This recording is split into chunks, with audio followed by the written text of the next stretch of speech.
Hey! Good to see you. Come in, come in. Welcome to my humble abode. Shoe rack is over there, and coat hooks are at the end of the hall. Would you like anything to drink? Tea? Coffee? And you want milk and sugar with that? I have soy or oat milk if you'd prefer. Cool. I'll be back in a moment. Make yourself at home. There we go. The green mug is yours. Damn. Already? That must be scalding. Whatever you say, weirdo. So, how have you been? Yeah, I've been good. Thanks. Working customer service has been as much of a blessing as ever. Oh, don't you dare give me that the customer is always right grub. Do you have any idea how many lectures I've got from my boss? All I do is reflect particularly rude customers' energies back at them.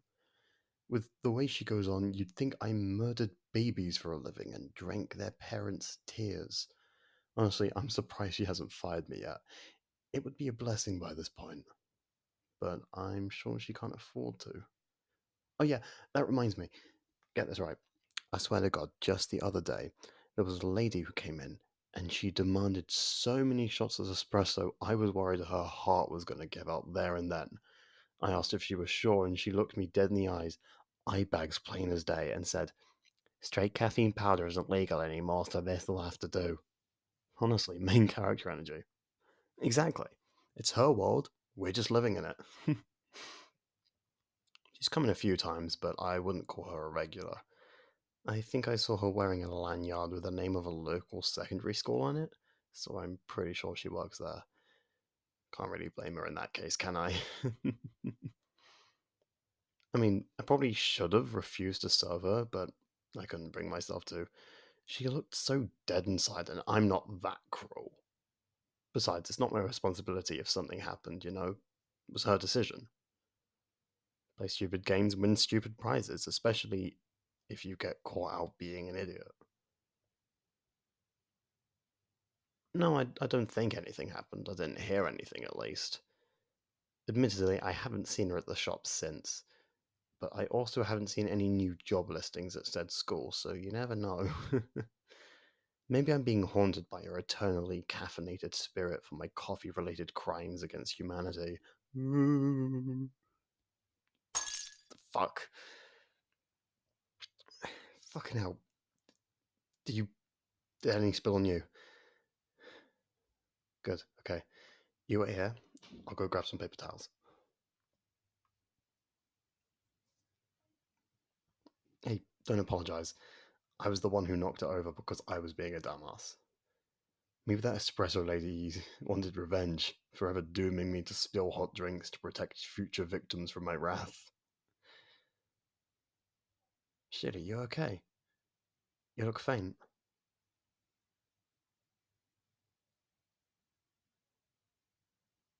I'll grab you some water.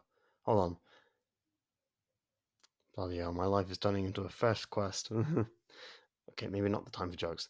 Here, you just drink up. There we go. Yeah, that's it. That's it. Small sips. Don't want you vomiting. That's it.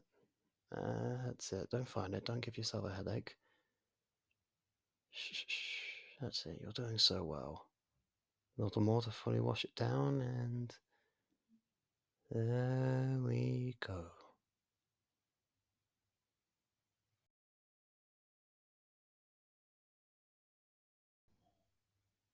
Back with me, huh? Well, at the risk of sounding like a Skyrim NPC, you're finally awake. You took your sweet fucking time. Too bad for you, espresso lady spilled the wrong one, huh? Never mind, that was terrible anyway. Don't struggle. Don't struggle. Well, you can if you want to, but I doubt the circulation to your hands and feet would appreciate it. Just take a second to get your bearings. Also, don't mind the gag. I'm just not in the mood for your screaming. I know. Must be torture not being able to run your mouth for once in your life. But honestly, seeing you like this, oh. so cathartic. Look at you. To be honest, I was worried that seeing you like this would make me chicken out. It's one thing to fantasize about something, it's an entirely different thing to actually see it in front of you. That wide-eyed expression, surprisingly cute and innocuous for a creature so vile. You should make it more often. And I am more than willing to help.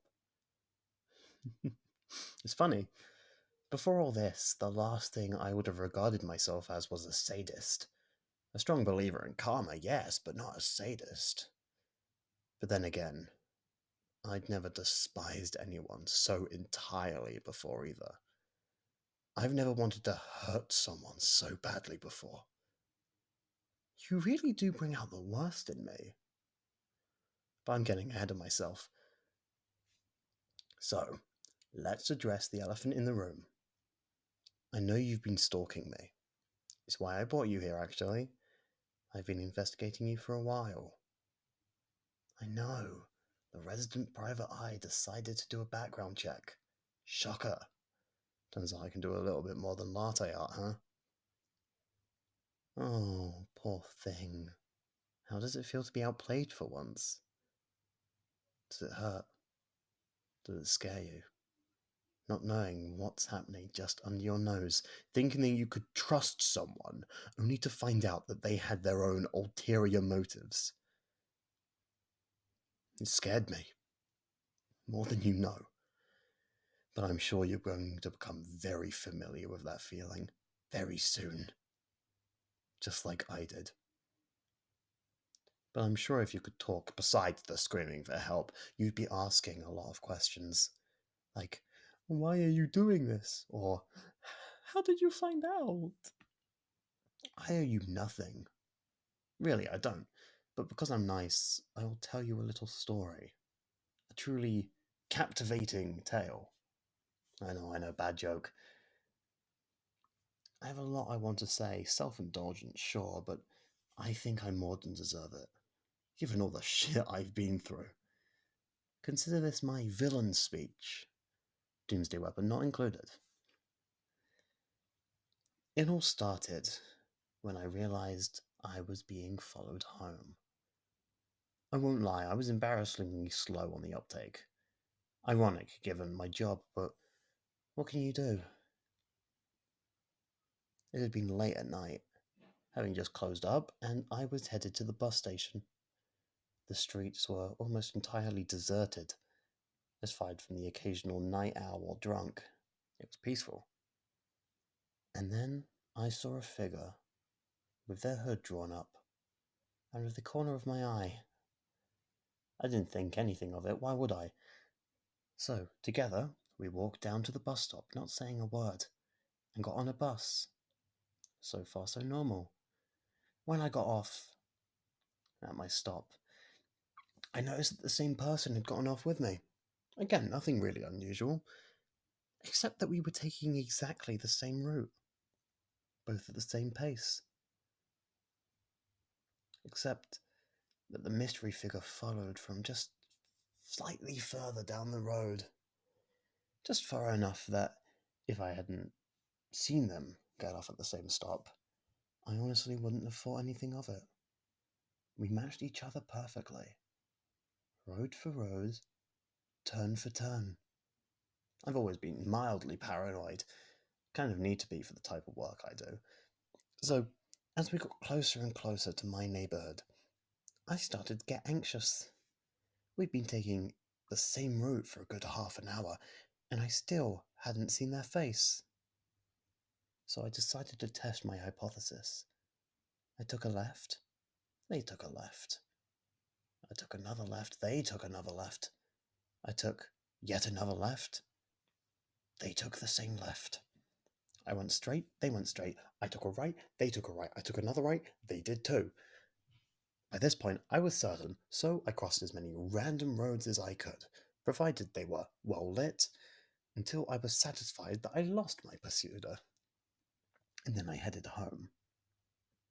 I would have forgotten about it, written off as just another random mugger. I couldn't. not given the then recent disappearance. Disappearances happen all the time. It's a big city with plenty of shady alleys and shadier people. The world isn't going to stop turning just because one poor soul vanished off the face of it. But this one stood out. It was an old classmate of mine, I believe, back in college. The guy was an arsehole, no one liked him. Least of all myself, given how he used to torment me. But still, the effect was the same. It just stuck with me.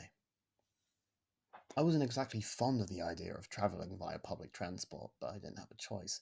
My car had failed its MOT spectacularly, so I was in the middle of the long, painful process of finding another. It set me on the edge, and I started to feel like I was being watched every time I headed home. Did you know there's a word for that? The sensation of being watched. Scopathesia. For some reason, I've never thought that sounded right. But regardless of whatever it's called, or should be called, it started to freak me out. The longer it went on, I kept seeing the same hooded figure out the corner of my eye. I stuck to the lit streets. Even took me a good 15 minutes longer. None of my co-workers could walk me home, as they lived on the other side of town. Maybe that's why I noticed the pattern, because I was already on guard. I enjoyed your company. I'd even argue that I looked forward to it. I started working at that cafe when I wasn't, you know, I didn't have a lot of cash in my pockets, and it was the only place that would take me. Not exactly my first choice, and I wasn't exactly thrilled about having to get a second job. But you made it bearable. You were nice. Maybe a little overtly flirty, but nice.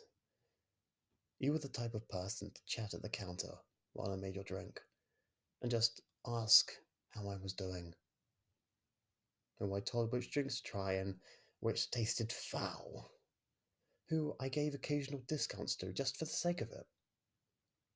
You treated me like an actual person, not dirt under your shoes or a convenience to be tolerated. Perhaps I would have even gone so far as to call us friends. I kept seeing you outside of work from time to time. At first, I thought nothing of it, given how frequently you visited the shop, but it wasn't hard to imagine that you lived or worked locally. But then I kept seeing you, and kept seeing you, and kept seeing you. I saw the way you side-eyed me, the way you often had your phone angled at me, like you were taking a photo. It didn't take long to guess that I was being tailed.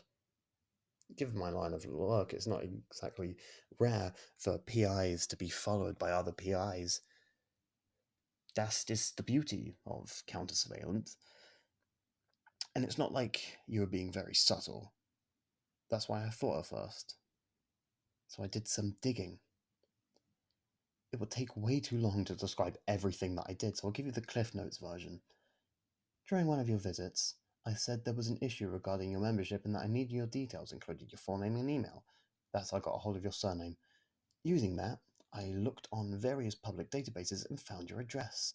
And sure enough, you lived maybe 5 or 10 minutes from my place of work. Moreover, your license plates matched that of a car that had been parked outside my house for weeks. Googling your name, I found your LinkedIn. No mention of any affiliation with any PI agency, law firm, or police department. Nothing that seemed to suggest any training either. You were in a completely different field. That set off immediate red flags. If you weren't a PI, then why were you following me?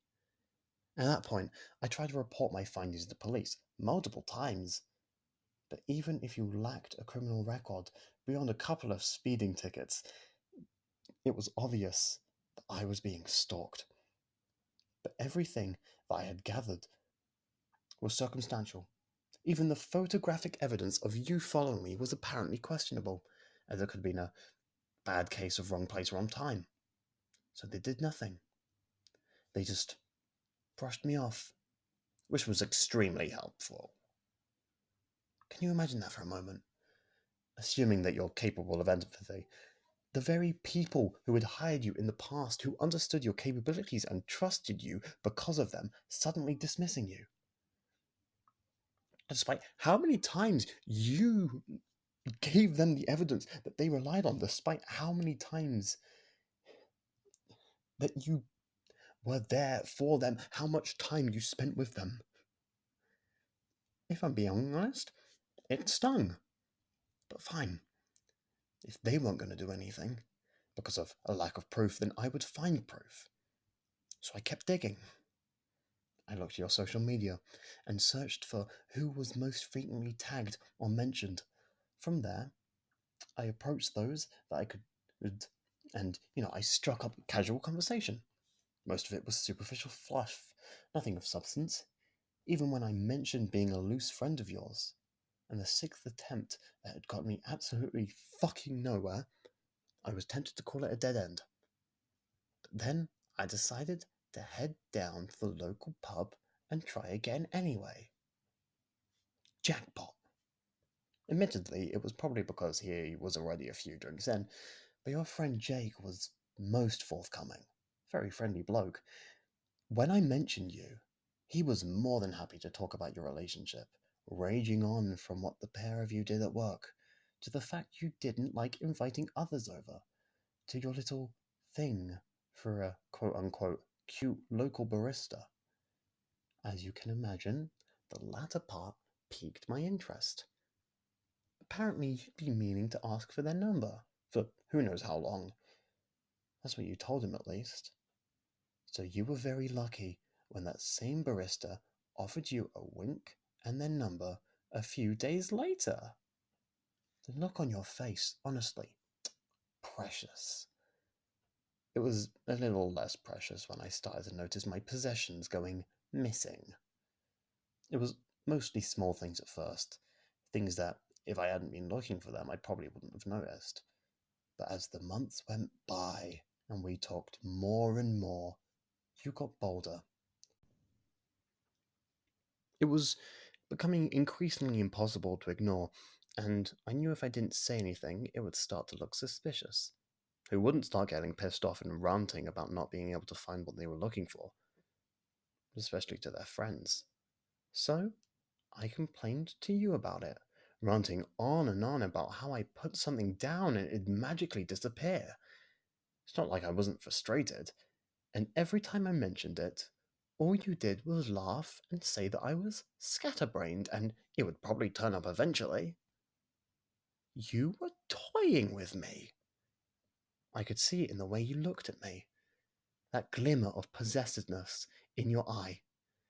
I could feel it in the way you stalked me, like a predator circling prey, drawing ever closer but not willing to end the chase just yet. I wasn't a person to you. I was a prize, a thing to be won. Hell, at one point, you even had the audacity to mention that one of your hobbies was lockpicking. You were so sure you were pulling one over on me. It was disgusting. I got a home alarm soon after that little chat. I'd been meaning for months, but you mentioning that particular little detail made it apparent that I couldn't put it off any longer. It was only a small thing. All I could afford at the time. Never worked. Hell, I don't even think it worked as a deterrent. Now that I think about it, I'm pretty sure my radio started acting on the fritz around the same time. Thought that was probably only coincidence. Can't blame you for everything that's gone wrong in my life, only most of it.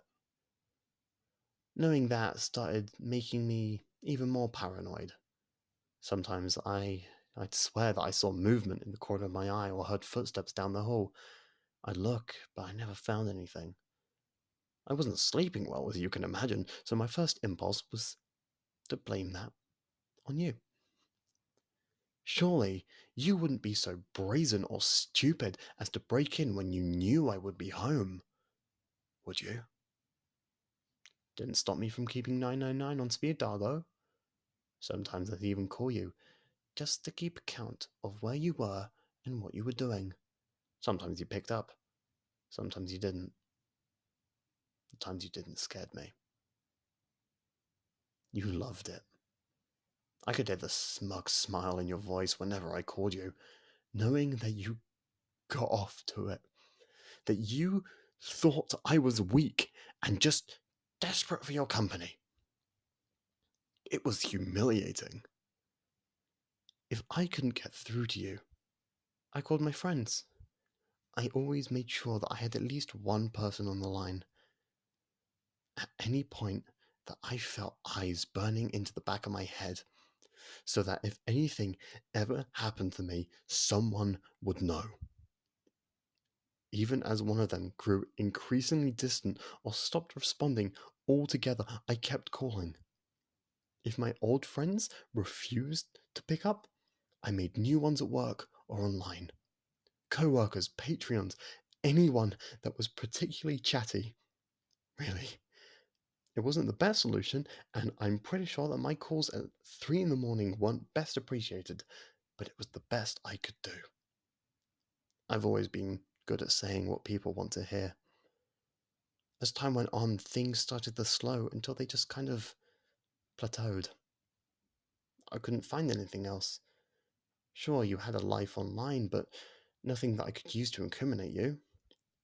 Using open source intelligence was proving painfully fruitless. Brute forcing your credentials wasn't working. At least you weren't enough of a lovesick fool to use my name as a password. I even managed to find out your Wi-Fi password, only for my moment of triumph to be crushed by finding out you used a VPN on all your devices.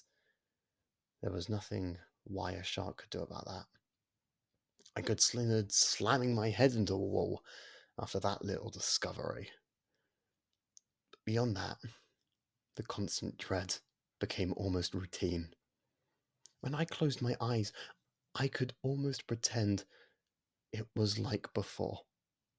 That I was just laughing and joking with my friend rather than teasing a bear trap, hoping to God that it wouldn't spring on me.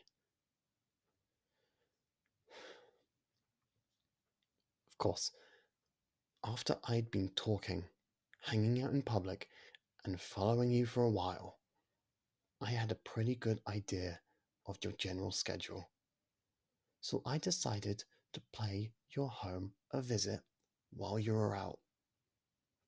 Normally, I wouldn't do anything so blatantly illegal.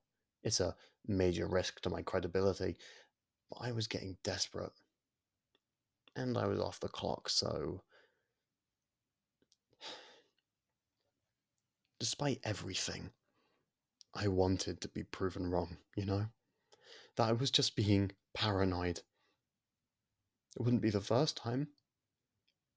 Maybe you were just someone with a crush who was visiting a friend or family member in my neighborhood, even though I knew none of them lived nearby. Maybe I really was just an idiot losing their shit, and you had poor timing and some unfortunate hobbies. Maybe you were just socially awkward, and I was seeing things that weren't there. I got inside, and the first thing that struck me was the smell. The place reeked of rot and cleaner, sharp and acidic. It made my stomach churn. I crept through the darkness. Despite myself, I knew you weren't home. I'd watched you leave and had meticulously checked your schedule for hours beforehand. I know I should have turned on my torch sooner, but I couldn't help it. It felt wrong. Even when I was trampling paper underfoot, I crept deeper and deeper into the darkness until I found what I assumed would be your bedroom, if the single lit window at night was anything to go by. I finally turned on my torch, and the walls were covered in hundreds upon hundreds of pictures of me. Some at my place of work, some while I was asleep, some from inside my own home. I barely suppressed a wave of bile, and a hoarse cry died in my suddenly too dry throat, giving way to a low moan of terror. All I could do was stare, unable to tear my eyes away, scanning over row after row after row of photographs. I still don't know how you took some of them. I pretty much always kept my curtains and blinds shut.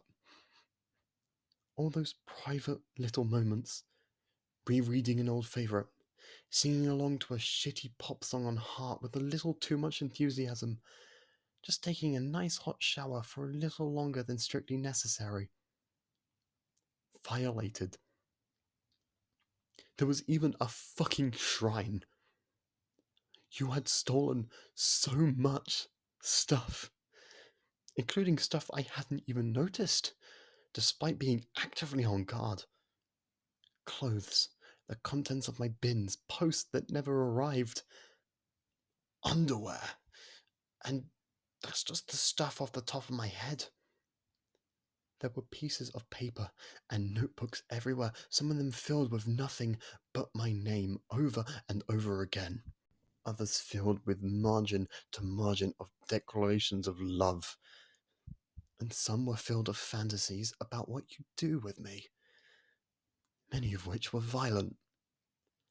I rifled through your drawers and found everything, ranging from ropes to what looked like possible roofies to copies of my work diary. I kept looking around. I couldn't stop myself. I thought this had been going on for a few months outside, but I was wrong. This had been going on for years. I'd been watched for years and I'd never realized.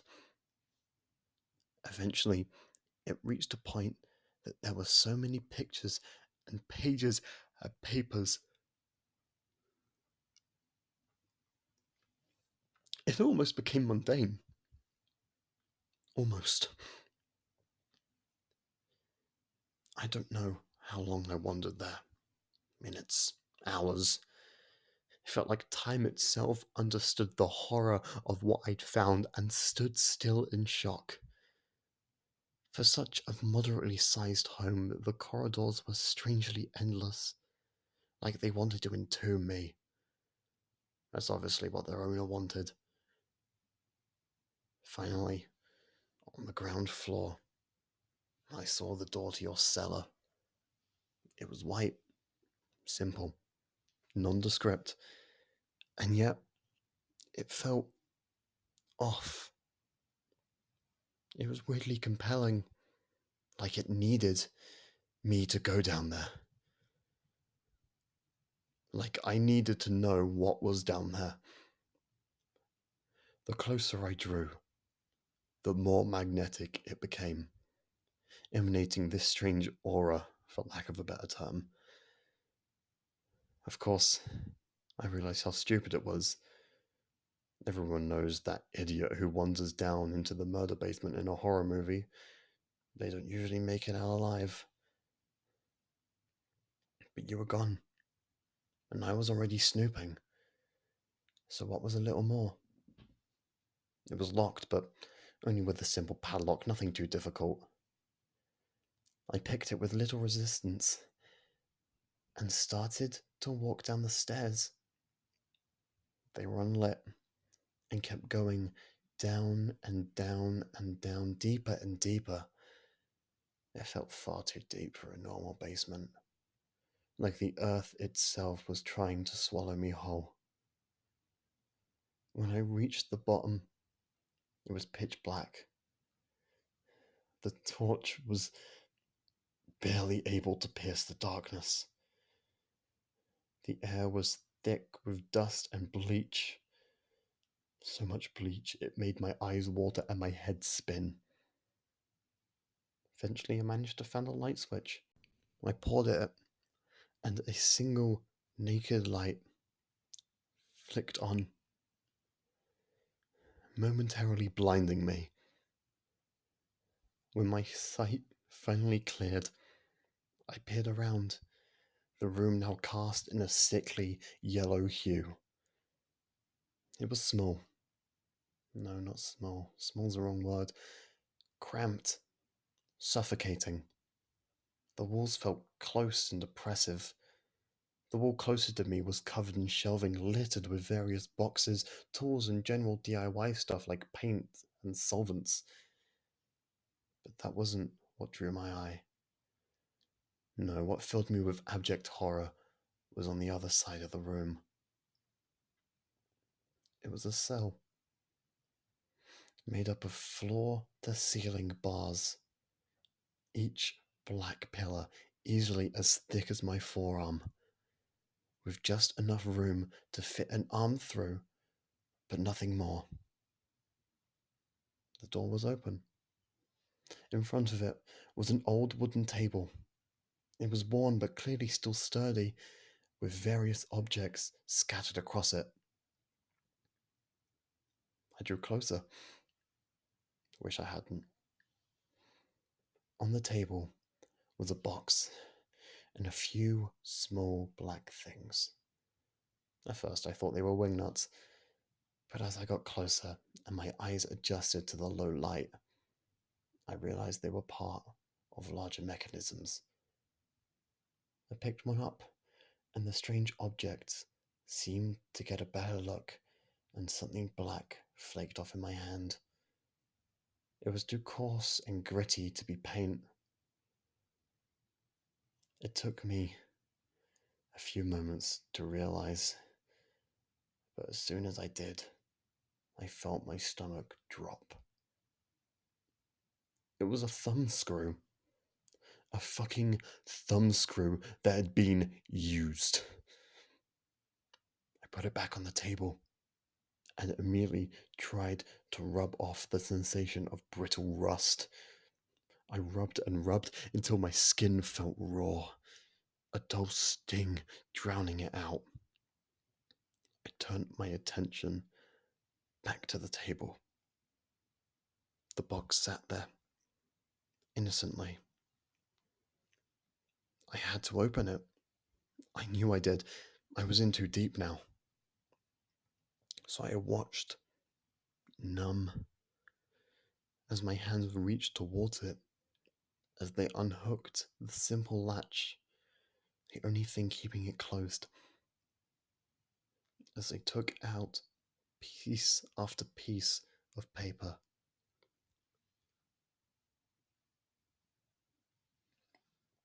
It felt like my mind was underwater, and for a moment, the only coherent thought that filtered through was that the paper felt weirdly tacky against my glove, like photo paper. I looked, and sure enough, that's what they were. Each picture perfectly glossy without a single fingerprint in sight. Each A5 piece depicted a close-up of a single person looking straight into the camera. Expression blank. Something about them struck me as odd, and as I peered closer, I realized their hair was wrong. Instead of fully falling down, like hair normally does, it instead seemed to slightly splay out of the sides, like the people being photographed were laying down at the time. I looked closer and felt my blood turn to ice. They weren't normal pictures or selfies. No, these were different. The subject's eyes were cold and glassy, unseeing. They were the eyes of corpses. The photos, they were trophies, each commemorating a different person. And I realized I recognized some of them, each having harassed me at some point in my life, at school, at work. I wasn't exactly normal growing up, I attracted bullies like moths to a flame, and you knew it. I didn't know how long I stared at them before having the common sense to flip one over.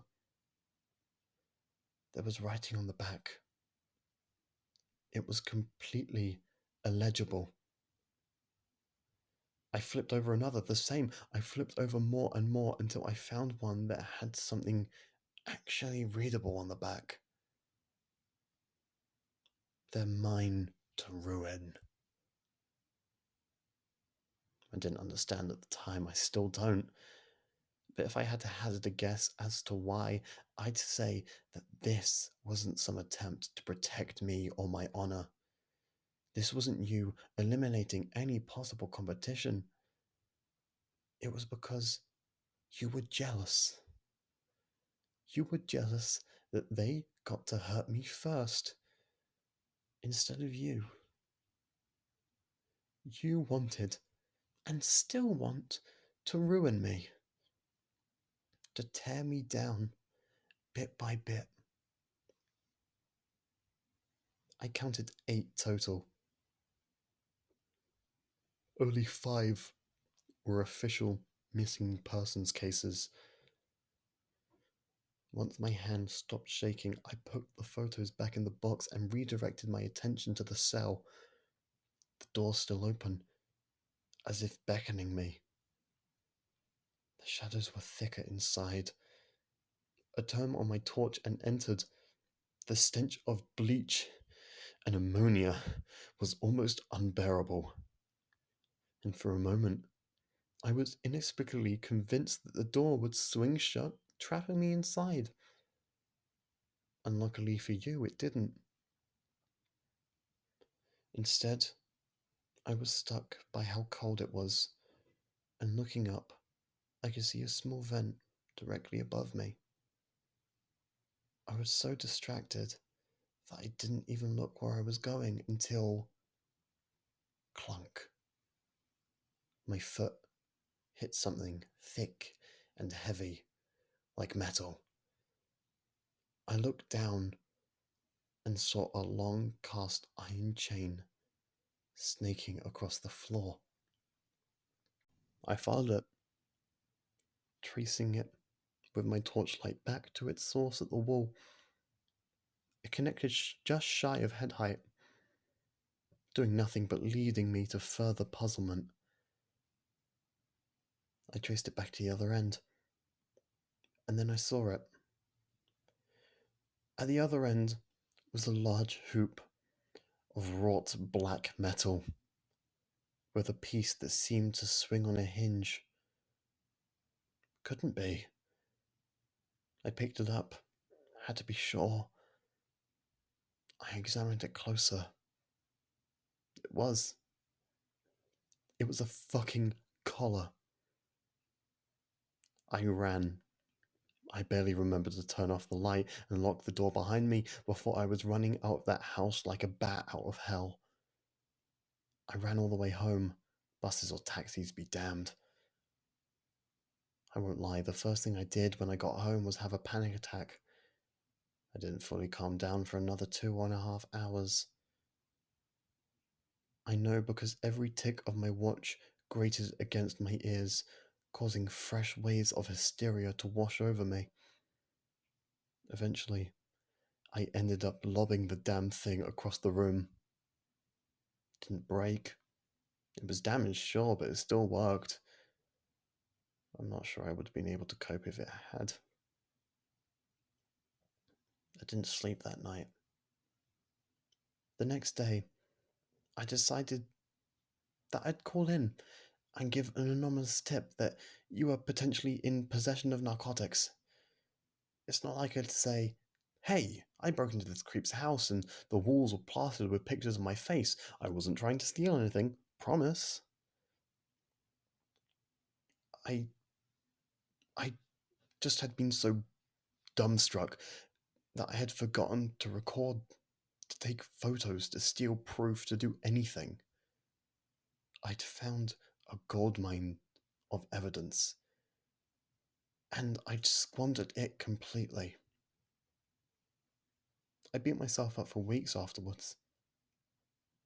I couldn't bring myself to go back. Not for a good few months. You were never charged. To be honest, I don't think they even searched your house. And I'm sure that had nothing to do with your finances, or the fact that one of your closest friends from university was on the local police force. Didn't matter anyway. When I eventually did manage to force myself to go back, I took hundreds of photos, hours of video footage, documenting everything, and sent them to the police via an anonymous email account. Nothing. I kept my ear to the ground for weeks and there was nothing. Just dead silence. It was like I had never bothered in the first place. I would say more on the matter, but there's really nothing else to say. I sent more emails, all including detailed accounts of my experiences, photos, videos, everything that could be used to detain you. Nothing. Not even a scolding for breaking and entering. I didn't know how you did it. Didn't care, frankly, but I knew that it was your fault. With every email, with nothing to show for it, I felt myself losing more and more hope. Eventually, I just stopped sending them. I felt entirely hopeless and alone. No one was coming to save me. I wanted to give up. You hadn't hurt me. Maybe you wouldn't. That's what I tried to tell myself, at least. I knew I was lying. That cell was more than enough proof. But then I had a thought. If no one was coming to help, I was going to have to resolve things my own way. And I'd make you pay when I did. I don't think I ever felt rage like that before that day. Such visceral hatred. It felt so strange and horrible and weirdly violating. I felt dirty. And I hated it. But it wouldn't stop. No amount of guilt would drown it out. And I started to wonder what it would feel like to wrap my hands around your neck and just squeeze. Something changed in me that day. Permanently. So I started to plan. I went back to that wretched house and took everything I needed. Called in a few favours with a couple of old friends. Pulled more shifts at the cafe, covered more cases. Cheating spouses mostly, not exactly the most riveting stuff. There are only so many telenovelas you can watch before they're all blend together. But the important thing is that I saved like hell. And I watched. And I waited. And I listened. Drawing you in. Closer and closer. But not like before. That was like trying to lure a stray mutt into a kennel. This was like luring a wolf into a slaughterhouse. After months of preparation and casual hangouts, I finally decided to bite the bullet and invite you over. And here we were. Here we are. With you right where I want you. It wasn't fun using myself as live bait, but hey, you can't deny it worked. Besides, it's not like you were thinking any differently. You thought this was your chance, didn't you? You thought, I'm finally alone with them. Nothing can go wrong. I knew full well what you were planning on doing to me. Do you really think I spilt my tea by accident? That I would be stupid enough to invite you into my home without some kind of plan? No. We both had the same idea. After all, great minds think alike. But this is a monster-eat-monster world. And I was the hungrier monster. Because this isn't what good people do, or even just what normal people do. This is what monsters do. You made me a monster. And I'm not as repulsed by that idea as I should be. After all, it takes a monster to hurt a monster.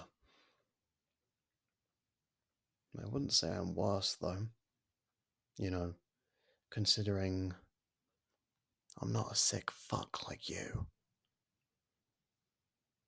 I'm pretty sure anything I've done pales in comparison to the shit you've pulled. After all, I couldn't let scum like you run around free with a clear conscience. But I want to have my fun first. And we both know it's a win-win situation. Well, you know, win-lose. Win for me, lose for you. We're going to have so much fun together. And I just can't wait. And I'm sick of talking. So, let's just get started, shall we?